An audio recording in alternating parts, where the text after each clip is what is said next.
Здравствуйте, уважаемые участники вебинара. Продолжаем нашу работу.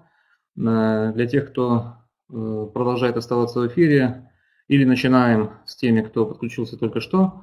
Меня зовут Черненко Дмитрий Анатольевич, кандидат исторических наук, доцент исторического факультета Московского государственного университета и член Центральной предметно-методической комиссии по истории. Тема нашей сегодняшней такой вот онлайн-конференции, нашего вебинара, это проведение школьного и муниципального этапа Всероссийской олимпиады школьников по истории в 2020-2021 году. И, пожалуйста, присылайте ваши вопросы по ходу нашей встречи. Я вижу, что люди подключаются, представляются. Еще раз всем добрый день, доброе утро, у кого что. И я вижу основную задачу свою сегодня поговорить именно о том, как составить комплект заданий, какие есть нюансы при проверке ответов участников, то есть, в общем, поговорить в первую очередь о контенте, как говорят сейчас, этих двух этапов.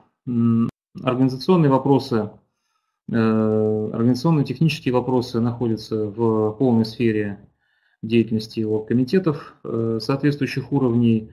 Если смогу пояснить что-то и по этой теме тоже постараюсь сделать. Вот, хотя, конечно, на местах ситуация виднее, на мой взгляд, чем отсюда. И в первую очередь я бы хотел сказать, что особенность, вот с организационных начнем, важнейшая такая особенность проведения школьного и муниципального этапов в этом году заключается в том, что соответствующие рекомендации подразумевают проведение этих этапов с применением информационно-компьютерных технологий. Это напрямую связано с тем, что не вполне ясна степень возможного развития и характера возможного развития эпидемиологической ситуации. Поэтому здесь нужно также быть к этому готовым. Конечно, вот в этой части, наверное, добавится немало хлопот и осложнений, которые очень сложно все предвидеть отсюда. Я бы, предваряя возможные вопросы, сказал бы так, что вот опыт проведения дистанционных, проведения олимпиад, скажем, в дистанционном формате, он подразумевает, конечно, наверное, в идеале каком-то, да, что есть возможность сопровождать, визуально сопровождать участников этого этапа, видеть, как они выполняют эти задания, видеть содержимое их экранов. Все это достаточно такая, наверное, дорогостоящая и далеко не везде реализуемая платформа техническая. Вот поэтому как именно в этой ситуации действовать, нужно будет решать по обстоятельству, исходя из наличных организационных, финансовых, технических возможностей. В самом общем виде, опять-таки предваряя возможные вопросы, я бы предложил подумать вот о чем. Поскольку в любом таком дистанционном формате резко возрастает, как мы понимаем, возможность для участника использовать какие-то посторонние источники информации, интернет, какие-то сигналы друзей, родственников или еще что-то в этом роде. Я бы предложил подумать в этом случае вот в какую сторону, чтобы, конечно, вот сами эти задания составлялись, может быть, таким образом, чтобы но вот так вот сходу они, как говорится, не гуглятся, так сказать, не находятся готовые ответы на них вот так вот сразу быстро, потому что дело не в том, что мы хотим как-то очень сильно осложнить жизнь участникам, здесь тоже важно, конечно, не переборщить, но и отправлять на региональный этап участников, отобранных вот на муниципальном этапе, так сказать, отобранных, ну, в общем, далеко не все в итоге оказались достойными таким образом отобран, да, в этом тоже смысла мало. Поэтому, на мой взгляд, здесь необходимо будет решать по наличным возможностям, как и в этой ситуации, то есть фокус-то в конечном счете на чем, как и в этой ситуации, как и в любой ситуации сделать так, чтобы по итогам школьного муниципального этапов на региональном оказались наиболее подготовлены. И независимо от того, пройдут эти этапы очно или заочно, вот эта задача все равно остается в приоритете. Я думаю, что детальная вот какая-то здесь детальная рекомендация, они с моей стороны будут довольно затруднительны. Начинают поступать первые вопросы вот сразу же в чате в нашем. Я бы попросил вопросы по возможности выводить, если есть такая возможность, вот из папки общего чата вот в отдельные вопросы. По-моему, был вопрос, просто они за приветствиями, они теряются, уходят далеко. По-моему, да, вот Галина Николаевна Белугина уточняет. Поясните, пожалуйста, каковы временные рамки включенных заданий в 10 и 11 классе? Комплект 1 или 2? Какова хронология? Да, вопрос правильный. И, конечно, мы будем... Ну, здесь, понимаете, вот отвечая Галине Николаевне и всем тем, кто значит, также вот интересуется этим вопросом, я бы хотел сказать следующее. Конечно, мы находимся немного в такой двойственной ситуации, потому что, с одной стороны, характер и объем льгот для 9, 10 и 11-классников по итогам успешного выступления на Всероссийской олимпиаде школьников одинаковый, а задания, так сказать, они вот хронологически, так сказать, предлагается очень часто развести. Но это немножко напоминает, как если бы мы рост взрослого человека стали бы измерять в дюймах, а рост ребенка в сантиметрах. И у нас все люди были бы одинакового роста вот, по итоговым конечным полученным цифрам. Хотя на самом деле это было бы, конечно, не так. Вот здесь есть такой вот подтекст, поэтому я бы все-таки предложил сфокусироваться не только на хронологических рамках, но на том, что вот опять-таки это должны быть наиболее подготовленные, наиболее сильные ребята, что из 9, что из 10, что из 11. Просто нет, складывается такое ощущение, что вот происходит некая абсолютизация этих хронологических рамок, как будто все проблемы участников связаны с тем, что значит, в комплекте появятся задания по периодам, которые еще не изучались непосредственно на уроках. Вот, скажем, я в этом году делал аналитику выполнения заданий на региональном этапе, я могу сказать, что это совершенно не так. Что вот самые тяжелые, самые плохо выполненные задания на региональном этапе, это не задания, которые могут быть истрактованы как задания на непройденный в классе материал. Поэтому все-таки мне кажется, что да, это вопрос важный, но не следует абсолютизировать. Что мы бы предложили? Мы бы предложили, конечно, вот 9, 10, 11 классы развести по 3 разным комплектам. Эти комплекты могут пересекаться.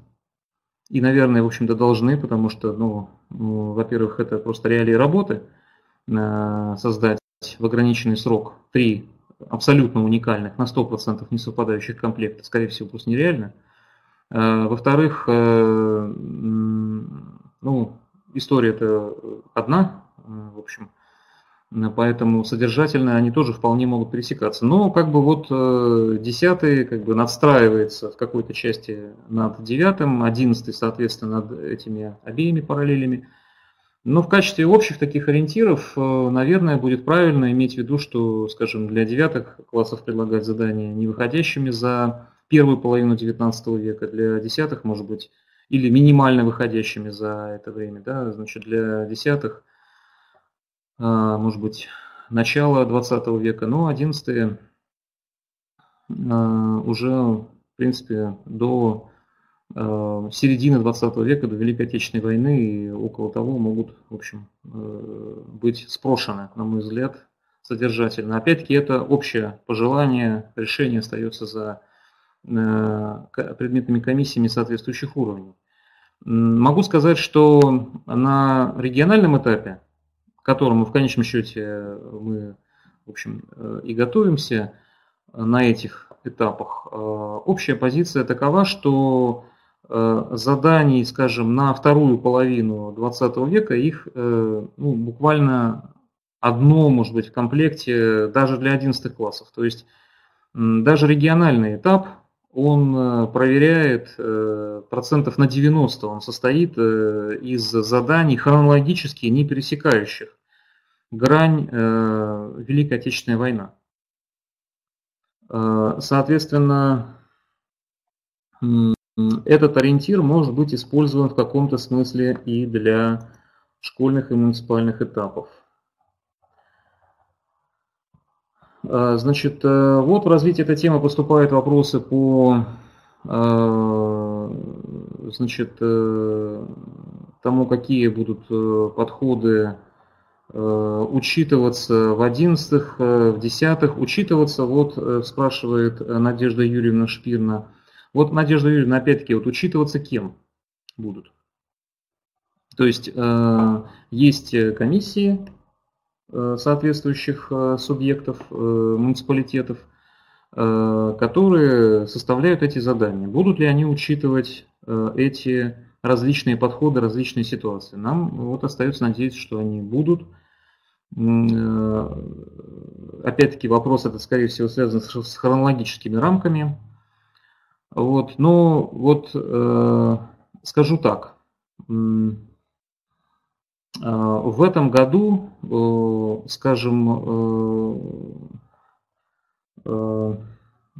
задания на региональном этапе по истории культуры, по истории русской культуры XIX века, которая изучена большинством ребят к февралю. И мы, больше того, мы делаем очень большой акцент, вот я еще буду об этом говорить, на том, что история культуры XIX века, золотой век русской культуры, это одна из приоритетных тем, которая всегда есть в комплекте. То есть никакой неожиданности в том, что, значит, на региональном этапе будет вопрос по истории русской культуры XIX века, никакой неожиданности в этом, по идее, не должно быть. Тем не менее, я могу сказать, что приблизительно половина участников регионального этапа вот в минувшем учебном году выполнила на 0 баллов задание, в котором подразумевалось, что участник должен определить, что перед ним картины передвижников, а также иные картины иных художников XIX века, и отобрать, исходя из своего понимания, кто такие передвижники, картины передвижников. Я, например, не считаю, что это сверхтяжелая задача для участника, что из 10, что из 11, что даже из 9 класса на региональном этапе Всероссийской олимпиады школьников. Но половина участников выполняет это задание на 0 баллов. Мне кажется, что вот это означает, что все-таки необходимо учитывать не только линейные, концентрические подходы, хронологические рамки выполнения заданий, но все-таки, еще раз повторю, задача школьного и муниципального этапа в первую очередь заключается в том, чтобы на региональном оказались наиболее знающие, наиболее подкованные ребята. И это ребята, которые выходят, уже они, то есть приблизительно 7-8 тысяч участников лучших по стране да, оказывается на регионе. И если там оказывается довольно значительное количество людей, которые просто не понимают, кто такие передвижники, то, наверное, мы должны сфокусироваться не только на хронологии изучения, так сказать, и подходах к изучению предметов в школе, но все-таки и на том, к чему мы, на что мы ориентируем этих ребят, которые приняли участие, в общем, готовятся к Всероссийской Олимпиаде. Значит, очень много вопросов по тому, какие периоды будут включены значит, в Олимпиаду. И еще раз говорю, если мы находимся в поле обсуждения школьного и муниципального этапа, то эти вопросы правильно было бы адресовать комиссиям субъектов федерации, муниципальным комиссиям. То есть, вообще-то говоря, Центральная предметно-методическая комиссия не составляет ни школьный, ни муниципальный этап. И не может требовать, устанавливать какие-то обязательные, значит, в этом смысле рубежи.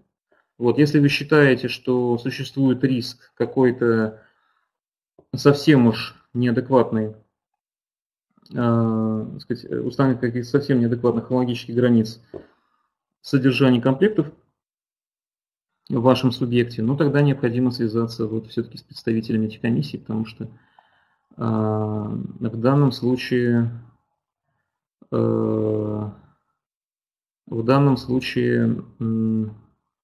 это прерогатива именно регионов. Значит, я скажу несколько слов о тех типах, буквально пройдусь по типам заданий, которые, на мой взгляд, было бы важно, чтобы уже присутствовали они на школьном муниципальном этапе.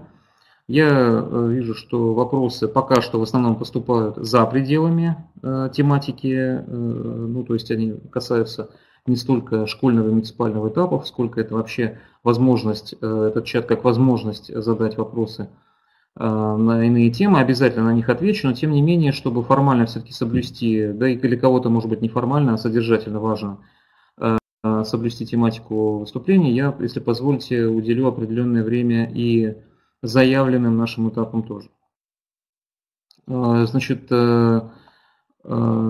итак, мы бы настаивали на том, что, ну, вернее, как предлагали бы, чтобы, конечно, с точки зрения содержания заданий, они по хронологии распределялись достаточно равномерно. Ну, это вот представленное распределение, периодизация касается в первую очередь 11 классов, которые изучили уже весь материал. Что касается основных типов заданий, то они также многим могут быть уже хорошо известны. Это задания характера, ну, такого вот тестового на выбор одного или нескольких правильных ответов, которые могут включаться в задания на региональную тематику, вот как мы видим на данном слайде, где предлагается распределить суждение по принципу верно или неверно.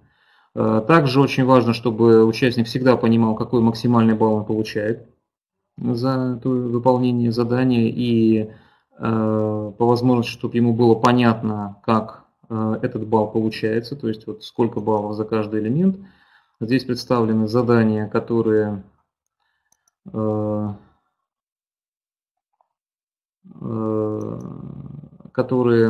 также вот относятся к таким тестовым. Значит, то есть выбор одного правильного ответа, выбор нескольких правильных ответов, задание на определение принципа построения ряда. Такие задания возможны и в региональном этапе тоже.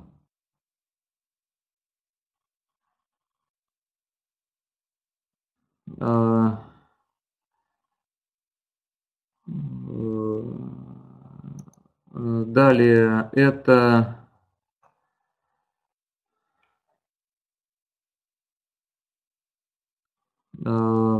задания на включение исключения. Вот задания, которые важны поскольку они тоже встречаются чаще в региональном этапе, на региональном этапе как критерии определения ряда. Здесь вот, мне кажется, нужно над этим типом заданий думать особенно тщательно, потому что здесь возможно случайным каким-то образом получение ответов, а может быть и не случайным, может быть это недоработка составителя, когда можно определить, можно истрактовать построение ряда на основе не того критерия, который указан в ключе. Вот. Это задание на хронологические последовательности, потому что на этих ранних этапах нам нужна проверка базовых знаний, в том числе и хронологии тоже. Ну вот в данном случае представлено задание, скажем, с достаточно узким хронологическим разбросом. Вот, и мне кажется, что на, допустим, муниципальном этапе такие задания должны быть неочевидные, то есть это не как в наиболее таких, может быть, базовых заданиях единого госэкзамена, когда разброс между вариантами может составлять несколько столетий. Задания на соотнесение рядов данных тоже такой характерный тип. Это могут быть исторический деятель и, скажем, как здесь, авторы произведения, или термины эпоха, или события и историческая личность. Так или иначе, такого рода задания помогают также проверить фактические знания участников. Текст с пропусками задания, которые в региональном этапе встречаются нечасто, в школьном муниципальном этапе его стоит, как на мой взгляд, довольно эффективный инструмент проверки и знаний, и навыков вчитывания в текст оставлять это задание. Ну, кстати говоря, вот в 9 классах оно и на регионе, в общем, довольно часто встречается. Задание на работу с иллюстративными материалами может быть представлено, вот, скажем, проверкой знания выдающихся исторических деятелей, военных, государственных деятелей культуры в истории России. Также вот здесь представлен фрагмент заданий муниципального этапа в Вологодской области. Здесь для вологоджан тоже есть своя региональная специфика в этом наборе предложенных портретов, поэтому в данном случае необходимо, мне кажется, вот такого плана заданий использовать как раз для включения регионального компонента, так называемого, потому что мы считаем, что он должен быть, и как раз вот выдающиеся представители, кстати, уроженцы края, они здесь будут в этом задании очень уместны, и знания их может быть проверены. Также это могут быть задания на памятники культуры, может быть это опять-таки какие-то знаменитости и знаменитые памятники в вашем крае. Но все-таки вот в этом наборе следует, может быть, не всегда, скажем, такие вот общеизвестные какие-то, да, только лишь памятники включать, а те, ну, на которые вот нужно было, чтобы участник обратил внимание, выходящие за рамки некоего такого стандарта. Задание на работу с картой. Понимаете, вот здесь, дорогие коллеги, у нас пока что еще не все благополучно с заданием на карту, и на региональном этапе тоже. Вот, очень существенный процент нулевого выполнения заданий по карте был в прошлом учебном году. На мой взгляд, участникам очень часто не хватает общегеографических знаний. То есть, ну, знаний, например, как речной системы, местоположения основных городов. Поэтому я бы не избегал, в общем, таких довольно прямых заданий уровня такой усложненной, может быть, какой-то контрольной работы в этом случае. То есть, опять-таки, наша задача заключается в том, чтобы на региональном этапе по возможности оказывались люди, у которых нет уже никаких сомнений о том, как именно течет река Днепр или Волга, как менялась граница России государственная в течение XVIII века, где находится Севастополь, где Симферополь, где, значит, там, Петербург, а где Новгород. И мне кажется, что будет очень хорошо, если вот в эти комплекты будут включены задания, которые мотивируют участников все-таки навести порядок для себя в этой части. И задания на статистику. Ну вот, скажем, я бы хотел, с выполнением, кстати, заданий по статистике вот, ситуация, на мой взгляд, улучшается. Вот, но в данном случае, вот, чтобы как-то сориентировать, что это могут быть за задания, на мой взгляд, задание на статистику, оно, как бы вот, в чем его функция, что ли, и возможности. Оно позволяет очень компактно проверить знание каких-то характерных особенностей того или иного процесса. Как, например, допустим, в данном случае социально-экономическое развитие России в первой половине XIX века. Это вот, облегченная версия задания регионального этапа, которая вот, все-таки, мне кажется, вот на таком уровне вполне можно задавать статистические задания и уже на муниципальном этапе тоже, когда участнику, например, вот нужно не просто там методом угадайки, а все-таки содержательно попытаться разобраться, значит, какой параметр, какой признак может характеризовать. Могут быть и иные форматы статистических заданий, но я бы рекомендовал на муниципальном этапе их включать. Вот. Задание на анализ документа. Ну, это то, что, можно сказать, некий мини-проект. На муниципальном этапе для старших параллелей мы рекомендуем его включать. И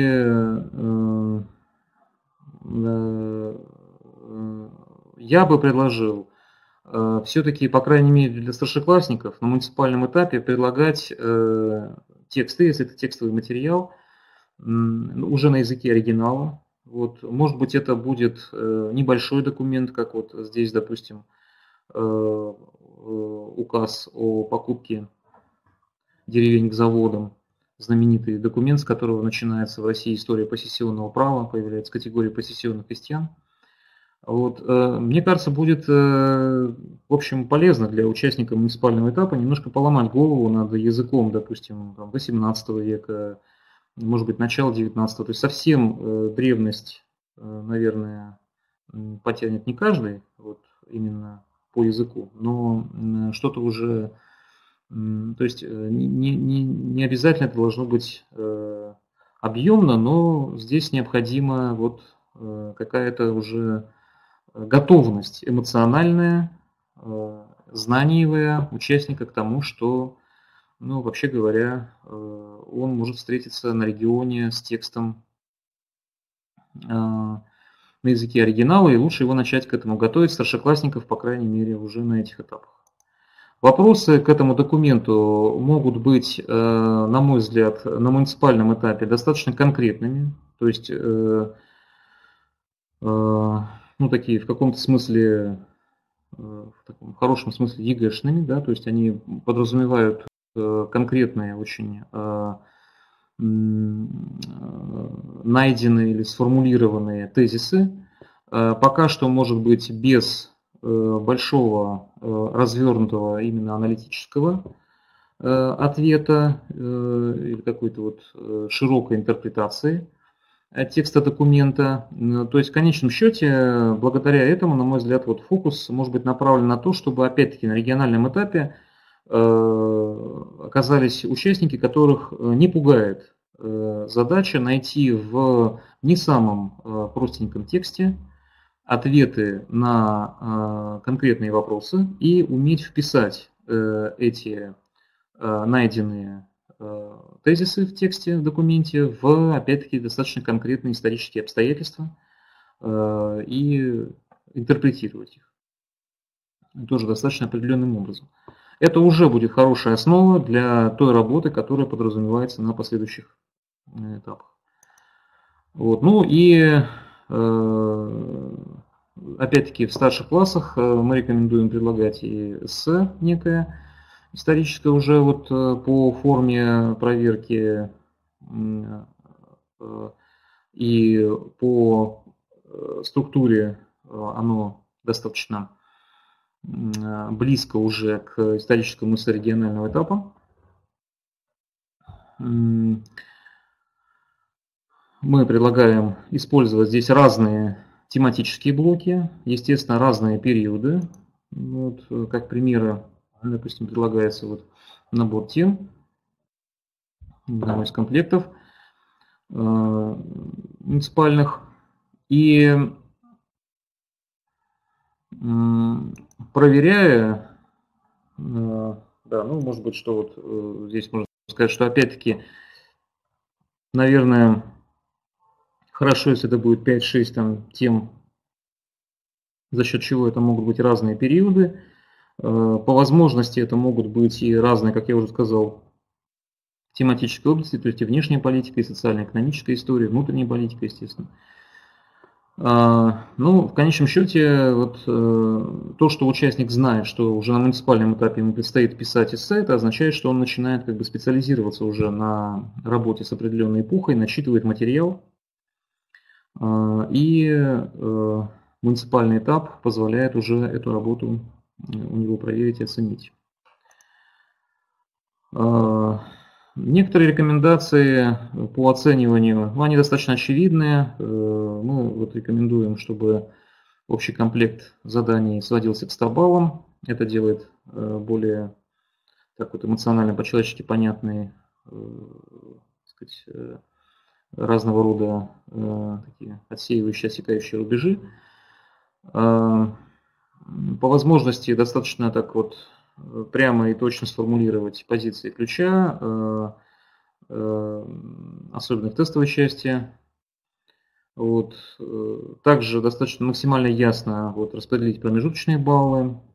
Вот. Ну, вот при проверке заданий проект и мини-проект или, так сказать, развернутый ответ или эссе, все-таки очень важно, чтобы члены жюри были готовы учесть с неизбежностью не совпадающие с ключом предложенные участниками варианты ответов, но объективно верные.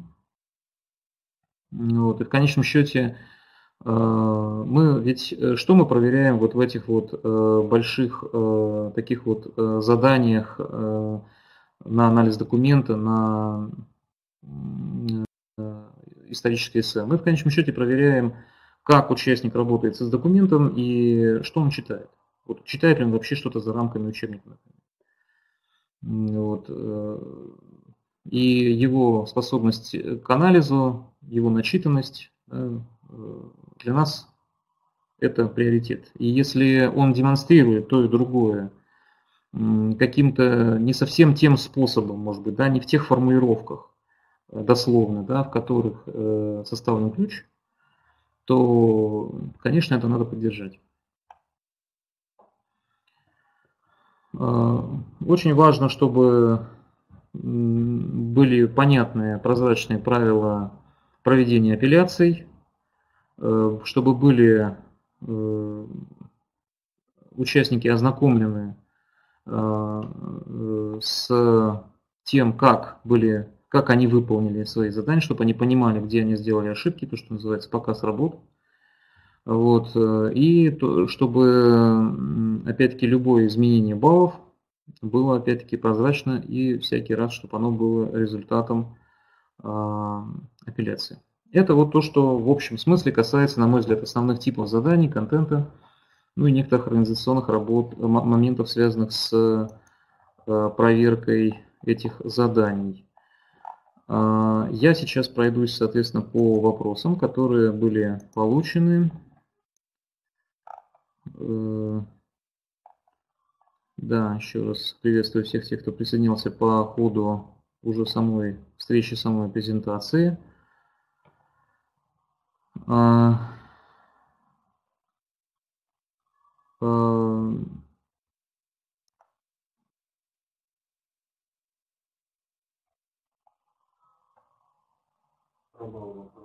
Спасибо за...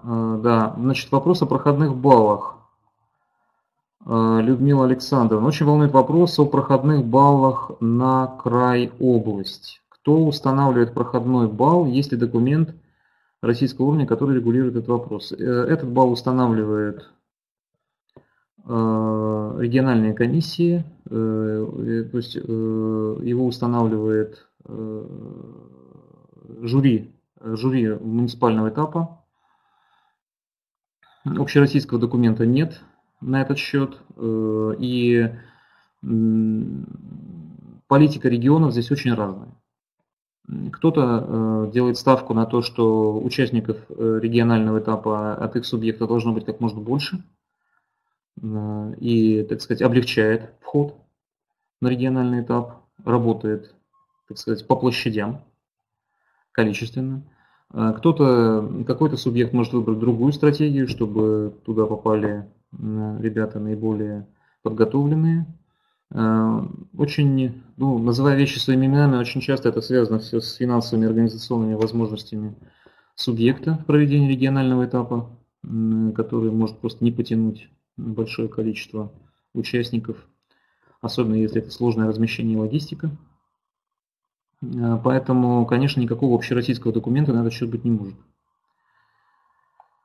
Мы уже говорили, что нежелательная ситуация, при которой подавляющая часть участников не преодолевает 50% барьер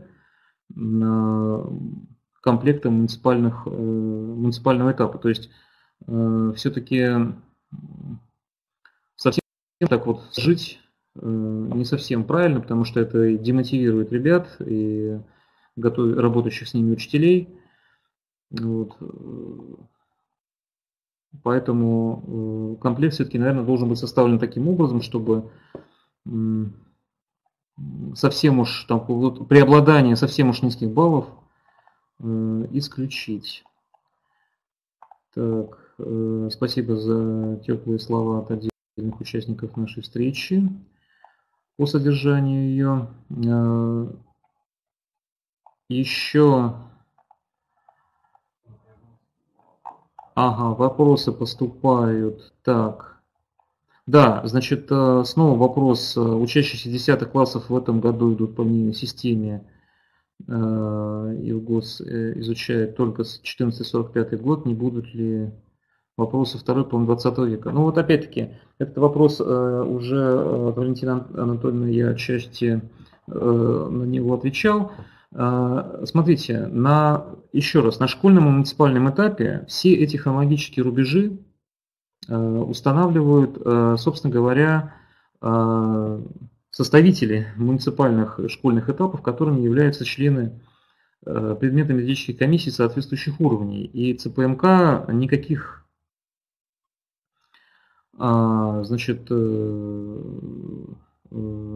обязующих, жестких таких требований на этот счет не устанавливает и не может установить. Поэтому там виднее специфика и реальная ситуация, как это происходит. Но я уже сказал, что все-таки есть, по крайней мере, это есть и в требованиях проведения регионального этапа из года в год. Есть, по крайней мере, две темы, на которые мы на региональном этапе считаем правильным делать особый акцент. Независимо от того, 9 это класс, 10 или 11. Это история русской культуры XIX века и история Великой Отечественной войны. И эти два аспекта, они являются, так сказать, вневременными с точки зрения реалий изучения истории в параллелях 9, 10, 11 классов разных субъектов, по разным программам и так далее. Конечно, опять-таки нюансы лучше уточнять на соответствующих уровнях. А каково время выполнения олимпиадных заданий на школьном этапе, спрашивает Малафеевская Алла. Я бы на школьном этапе, уточняется, на школьном этапе. Но опять-таки это регулируется самим организатором проведения. Но опять-таки региональный этап по истории тур регионального этапа по истории длится 3 часа. Значит, мы считаем, что, опять-таки, в зависимости от класса, если это совсем там ребята из младших параллелей на школьном этапе, могут быть, может быть, 3 часа, это, конечно, для них много, но для ребят постарше вот, будет хорошо, если они будут приучаться уже на ранних этапах вот, к хронометражу своей работы, исходя из такого объема.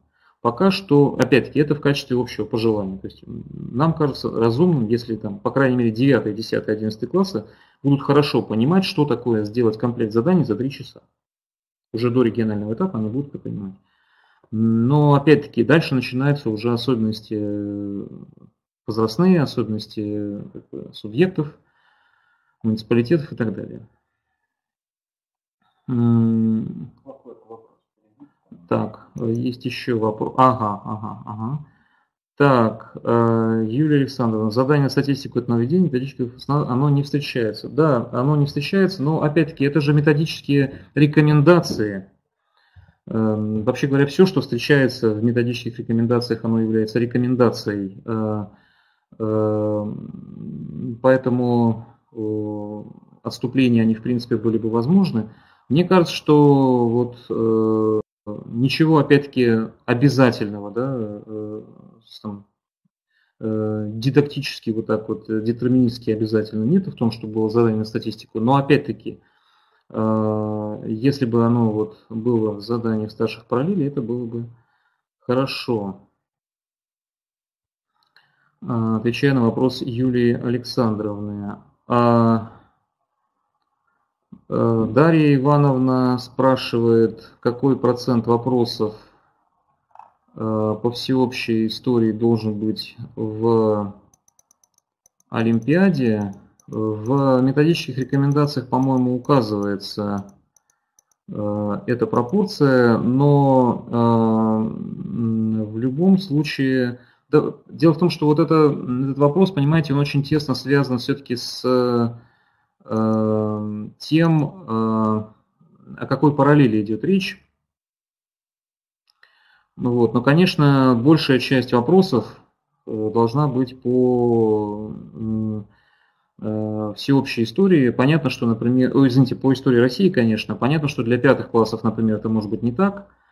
Вот. Но подавляющая часть вопросов, конечно, это вопросы именно по истории России. Так, в общем чате вопросов больше нет. Во вкладке «Вопросы» тоже нет. Время наше завершается. Я еще раз хочу всех поблагодарить за участие в нашей работе, пожелать успехов и здоровья, и терпения. Вот, и надеюсь, что предложенная информация, ответы на вопросы, они помогут выполнить задачу, в которой мы все в конечном счете заинтересованы, задачу привести на региональный этап Всероссийской олимпиады школьников по истории ребят наиболее заинтересованных, способных. Думаю, что у нас для этого есть все возможности. Еще раз спасибо за внимание. Всего доброго. До свидания.